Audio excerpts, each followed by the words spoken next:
ever since, from the start sa senatorial filing of candidacy of national candidates, no? From the very start, ang hakbang ng Maisog has already its chosen candidate. Yes, no? Kaya ang hakbang ng Maisog lagi, naggakos sa upat ka prinsipyo nga gihimo natong advokasya, ang transparency, ang accountability, ang kalinaw or peace and security. Kanang upat, importante kayo na natong mga Pilipinhon. Kay ang una nga maghatag kanato sa atong nindot nga ekonomiya o nindot nga kinabuhi, ang peace and security. Magunsa man ang transparency and accountability kung wala tay nindot kayo nga peace and security. So mauna, karon, Without further ado, ang pinakamaisog sa tanang Senado, well, maisog silang tanan, pero ang unang giadapt ang nag-iisang maisog candidate, kanhi Executive Secretary, banggiitan nga abogado, waylain, Attorney Victor Rodriguez! yes! Masipang pakpak mga sugbuanon!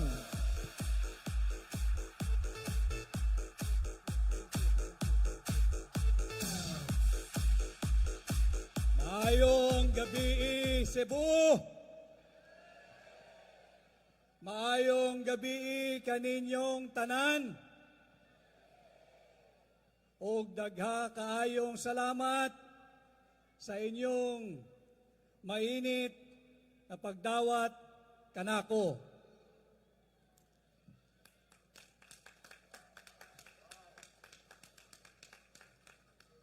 Ako po muli ay si Attorney Vic Rodriguez, number 56, ang tumugon sa hamon na pamunuan ang tunay, tapat at maisog na oposisyon.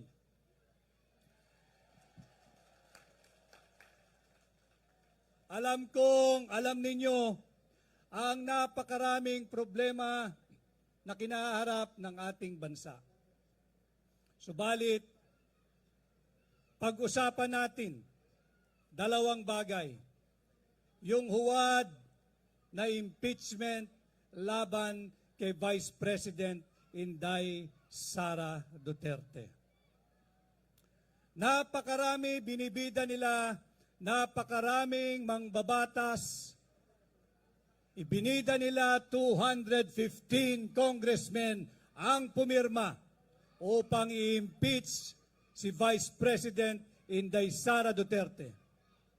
215 sa loob ng 7 oras. Pang Guinness World Record po iyan. Ang nakasaad sa ating saligang batas na saring advokasya na hakbang ng Maisog. Ang hakbang ng Maisog ay nananawagan for this government and for every Filipino to uphold, respect, and defend our Constitution. Subalit sinalaula ang proseso ng impeachment. 215 congressmen ang pumirma sa loob ng 7 oras.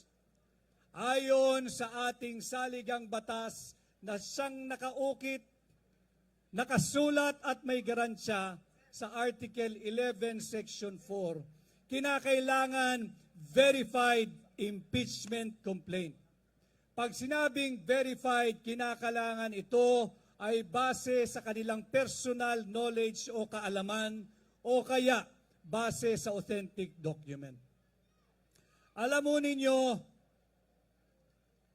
pag inyong babasahin yung impeachment complaint na 33 pages, kung inyong talagang iintindihin, ang kaya lamang ho pumirma sa 1 oras ay 6. Sapagkat kung babasahin, iintindihin at ibabase ito sa personal knowledge o dili kaya sa authentic records, you have to have at least 10 minutes para maintindihan ito at bago mo pirmahan. Sa 10 minutong yan, sa loob ng 1 oras, 6 lamang ang makakapirma. Sa 7 oras na walang break, walang snack break, walang CR break, walang kahit anong break, 42 lamang ang makakapirma na mangbabatas. Saan galing yung 215 na pirma?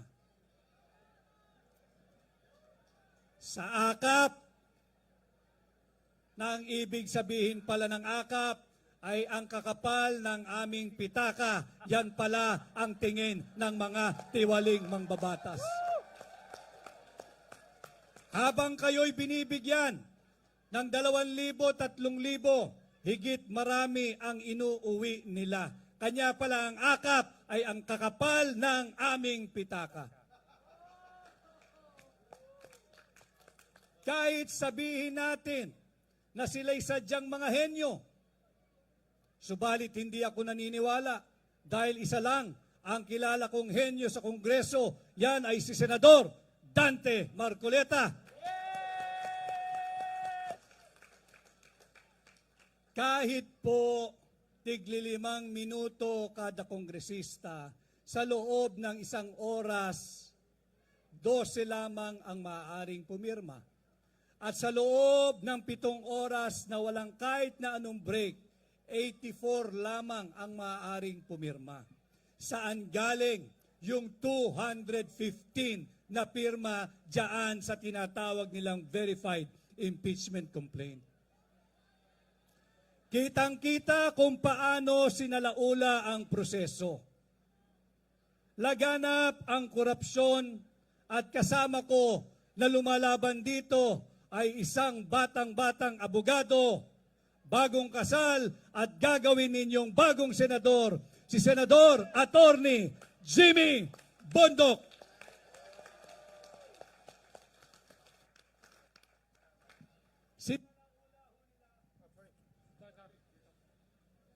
Sinalaula ho nila ang proseso ng impeachment.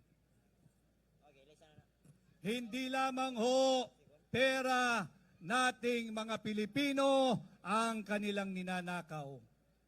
Pati ho ang posisyon ng pangalawang Pangulo ay nais din nilang nakawin. Papayag ba kayo? Hindi! Ito yung ating panawagan sa hakbang ng maisog. Humihingi tayo ng transparency, accountability, peace, and security. Nananawagan tayo sa lahat ng Pilipino to uphold, defend, and respect our Constitution. Yung pinakita nilang bilis sa pagpirma, kahit tinatawag itong verified impeachment complaint, ay paglapastangan sa ating saligang batas. Kanya tayo, pag nananawagan to uphold, defend, and respect the Constitution, hindi na ho bali yung personalidad. Huwag ho nating pag-usapan si Vice President Inday Sara Duterte. Pag-usapan natin kung paano sinasalaula ng iilang tiwali at elitistang mambabatas ang sagradong mandatong ibinigay ng 32 milyong Pilipino kay Inday Sara Duterte. Ilan ang bilang ng 215 congressmen? Sinasalauna nila ang mandato ninyo, ang mandato ng 32 milyong Pilipino. Huwag po tayong pumayag. Nakikita ko ngayon, umaapaw tayo rito, nagkakaisa tayo, nagkakaintindihan tayo. Ang kailangan ng Pilipinas at ang kailangan ng Pilipino ay mabawasan ang higit na lumalalang kagutuman. Ang kinakailangan ng Pilipino ay trabaho, hindi akap. Ang kailangan ng Pilipino ay respetuhin ang kanilang dangal at dignidad, hindi ayiks. Ang kinakailangan ng Pilipino ay tunay na pagbabago, hindi ang patuloy na ginagawa tayong mga timawa at lagi na lamang gusto naglilimos sa mga tiwaling mambabatas. Kanya bilang aplikante ninyong senador, aking pinamumunuan ang war on corruption o gera laban sa korupsyon.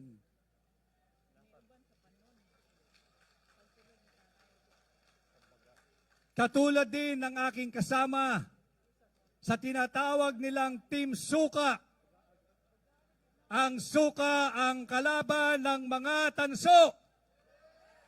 Ang suka rin ang kalaban ng mga peking ginto. At ang suka rin ang tatapos sa mga nambubudol sa ating mga Pilipino. Kinakailangan ho natin ng mga kasama. Nariyan na si Senador Dante Marcoleta, nariyan pa si Senador Jimmy Bondoc. Kinakailangan natin yung number 53 na kapwa ko galit sa korupsyon. Isama natin, suportahan, tangkilikin, Senador, Pastor, Apollo C. Quiboloy. Kinakailangan natin magsama-sama. We must all understand what is at stake for our country this midterm election. You have to take this midterm election as a referendum. Payag ba kayong magpatuloy pa ng 3 taon ang ganitong baluktot na pamumuno? Hindi. Higit bang mabuti ang buhay ninyo ngayon kaysa sa buhay ninyo noong ang Pangulo ay si Pangulong Rodrigo Duterte? Ligtas ba ang pakiramdam ninyo ngayon pag kayo'y naglalakad sa lansangan? Mas kokonti ba ngayon ang droga at drug addict sa lansangan kaysa nung panahon ni Pangulong Duterte? Ito yung mga mahalagang usaping panlipunan na dapat nating gawing batayan sa pagpili ng ating mga bagong magiging leader pagdating ng May 12, 2025 election. Ang mga Duterte-approved and certified senatorial candidates nangangampanya lamang base sa aming kakayahan, subalit kami ay patuloy na sinisiraan. Ito ho yung mga dapat nating pinag-uusapan. Hindi po yung impeachment laban kay Vice President Inday Sara Duterte. Hindi tayo mabubusog sa impeachment na yan. Hindi tayo magkakaroon ng 20 pesos kilo ng bigas sa impeachment na yan. Hindi bababa ang presyo ng pasahe, ang presyo ng produktong petrolyo at ang presyo ng pangunahing bilihin pag pinag-uusapan natin ang tungkol sa huwad na impeachment. At bilang namumuno sa gyera laban sa korupsyon, bilang tunay at maisog na oposisyon, aking pinamumunuan at bilang senador ninyo, nais kong amyendahan ang tinatawag nating batas laban sa pandarambong, ang batas laban sa mga mandarambong.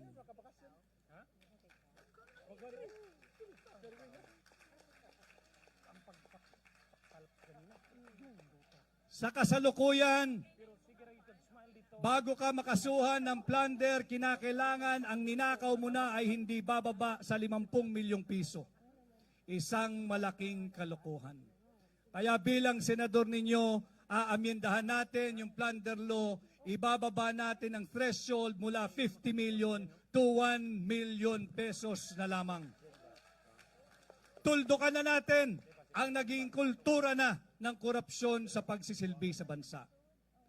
At pag nagawa ko po yan bilang senador ninyo, kasama si Pastor Senador Apollo Quiboloy, ating ipapanukala ang pagbabalik ng death penalty sa lahat ng mahatulan ng kasong pandarambong. Death penalty sa lahat ng mahatulan sa kasong droga na siyang kasasangkutan ng mga taong gobyerno, mga banyaga, foreigner o dayuhan. At siyempre, ang lagi kong sinasabi, ang Alpha and Omega, the beginning and the end of the corruption in our country is our yearly national budget. Bilang senador ninyo, babantayan natin ang tamang proseso ng pagpasa ng budget. Hindi po kagaya ng ginawa nila last year for this 2025. Illegal, highly anomalous, invalid, criminal, and unconstitutional 2025 budget. Saan ho kayo nakakita na yung Bicameral Conference Committee report na punong-puno ng blanco, 28 items were left in blank, na nagkakahalagang higit kumulang 241 billion pesos. Saan kayo nakakita na ipasa yung 2025 budget? 241 billion pesos ang nawawala dahil sa 28 blank items na yan. And yet, they were able to pass the 2025 national budget amounting to 6.3 trillion pesos. Paano ka nagkaroon ng 6.3 trillion pesos? Meron kang 28 items na blanco. Tanungin po ninyo, kahit ang inyong katabi ngayong gabi, 1 plus 1, easy, 2. 2 plus 2, andali, 4. Tanungin po ninyo, yung inyong katabi ngayon, 3 plus blank, pakisagot kung ano po ang tamang sagot. 3 plus blank, baka merong henyong katulad ng mga miyembro ng Vice-Cam, masasagot po yung 3 plus blank. Subalit sila'y nasagot nila. Yung mga blanco na uwi sa 6.3 trillion pesos. Ito po yung ating linalabanan ngayon, kaya tayo ay nagsampa ng kaso sa Korte Suprema.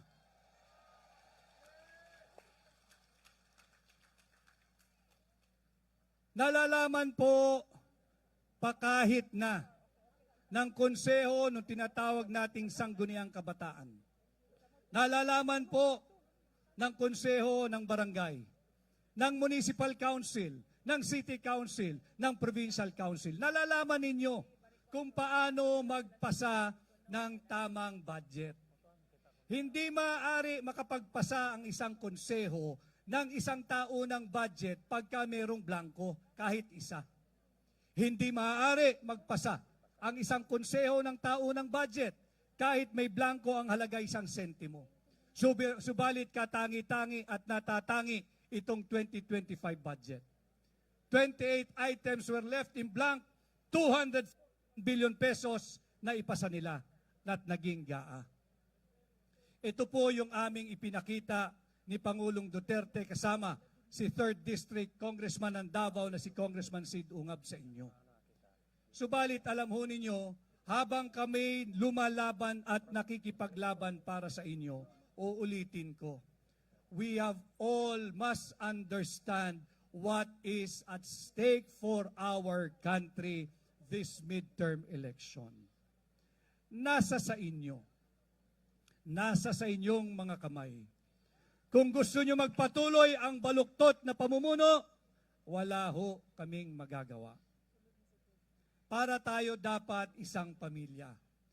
Hindi mo dapat iasa kay kuya, kay ate, kay bunso, kay nanay o kay tatay ang tagumpay ng buong pamilya.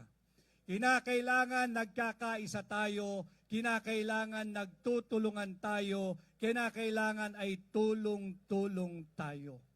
We share in the joy, we share in the pain, we share in the sacrifices, and we share in the challenges.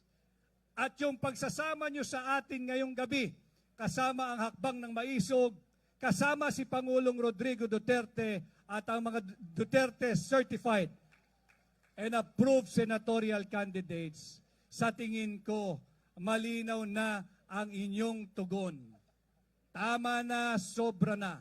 Tuldukan na natin ang kultura ng korupsyon sa ilalim ng kasalukuyang administrasyon. Labanan natin muli ang paglaganap ng kriminalidad. Labanan natin muli ang paglaganap at pagbalik ng droga. At higit sa lahat, labanan natin ang higit na pagiging talamak ng korupsyon. At bilang panghuli, ang dami kong nakikitang kabataan. ito ay para sa inyo. Bakit tayo nagsampa ng kaso laban sa 2025 budget? Alam mo ninyo, malinaw din na nakasaad sa ating saligang batas. Article 14, Section 5 of our Constitution.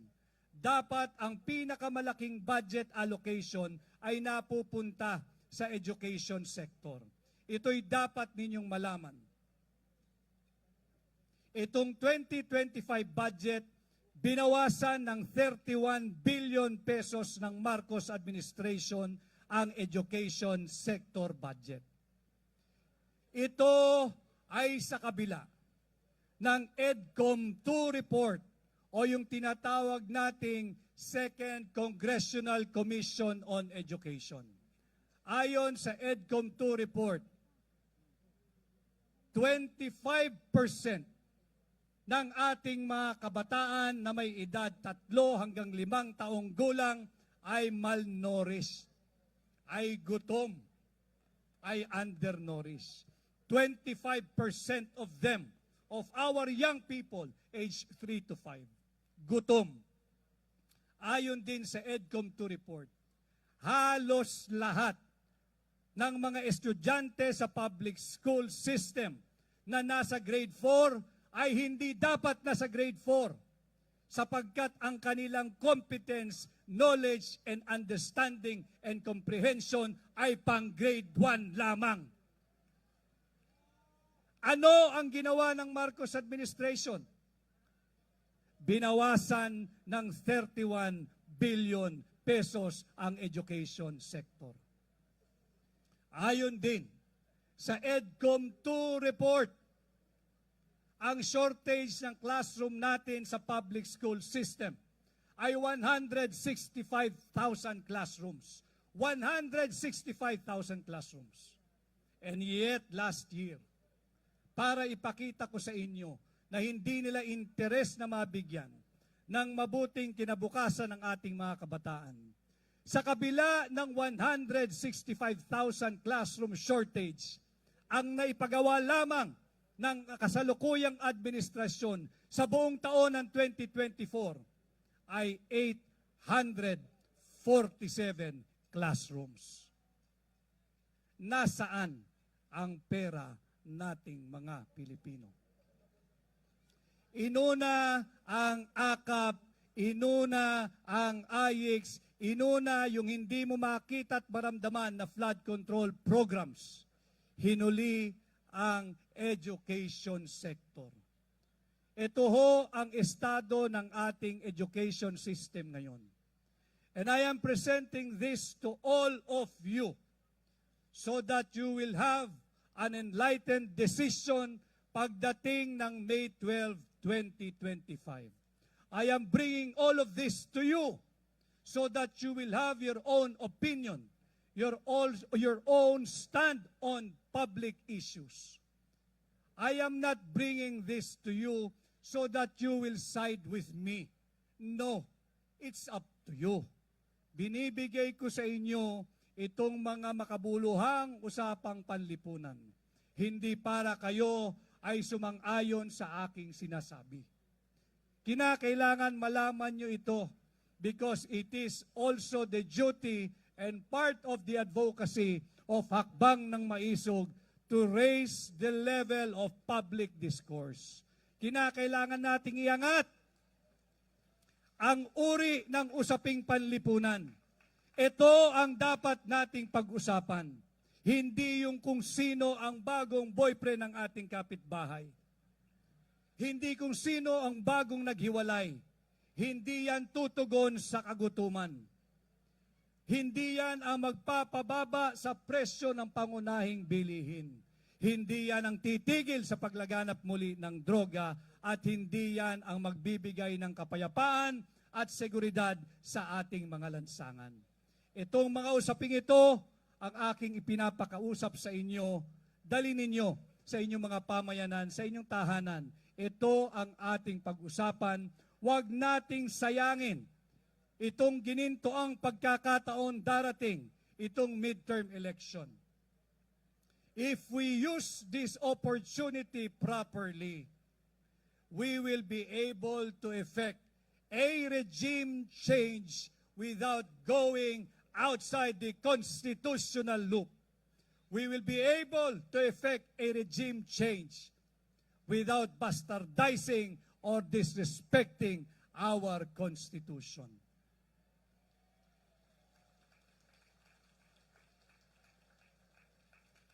So sana magsama-sama tayo muli, uulit-ulitin ko. Please, you have to understand. And if you do, you have to have your friends understand what is at stake for our country, for you and for your family, and for our collective future this coming midterm election. Mabuhay si Atty. Vic Rodriguez! Mabuhay si Atty. Vic Rodriguez!